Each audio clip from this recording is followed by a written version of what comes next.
Hi guys, may buntag. Ipalit day ko dihag buho.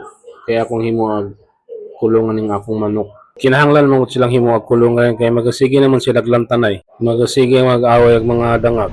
Unya diretso na pod mi ana dayon og palit og mga botelya og chain kay among gamiton sa among mantika. Bulutangag mantika ba. Diris amo ang palit namo og manas junk shop na 1.7.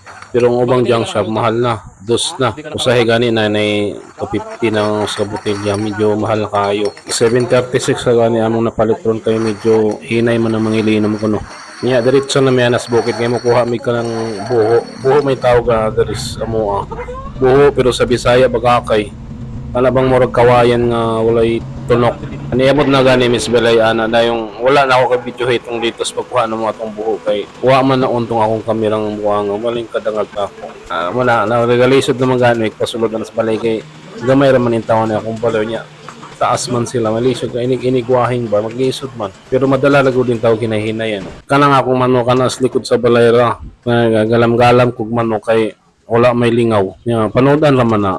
Panodan raman ng mga manok. Kadili man na may talari. Para na lingaw-lingaw, kaon. O singot-singot kung ginagmay. Kaya lisod kayo inigwahe nga ng naong kawayan na ng gamay ra kayo ng dalan. Musangit mo nyo na puro na gani gas-gas ng Handang ka nagpaluto. kilid na ng akong balay. Wa pa gani na human, puro na gas-gas. Dami ng gasgas. Oh. Mga paksi na. Guys, first time din ako nang mag-voice over. Murag kalisod kumantani.